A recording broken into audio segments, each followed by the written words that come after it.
2 BHK flat विकणे आहे Madhusudan colony Sainagar Amravati. सर्वप्रथम बघायला मिळेल हा आपल्याला याचा लिव्हिंग रूम।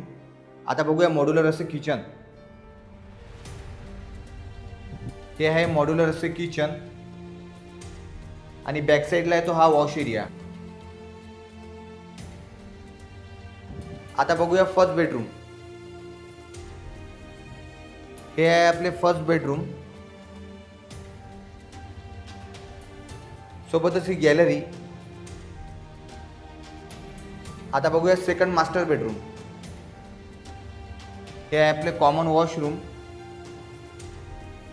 आणि इकडे सेकंड मास्टर बेडरूम आणि हे ते वॉशरूम। हा सुंदर असा फ्लॅट विक्रीसाठी उपलब्ध झाला आहे। या फ्लॅटची अधिक माहितीसाठी आता स्क्रीनवर दिलेल्या नंबरवर संपर्क करा आणि अशाच अमरावतीमधील प्रॉपर्टी बघण्यासाठी आपल्या पेजला नक्की फॉलो करा।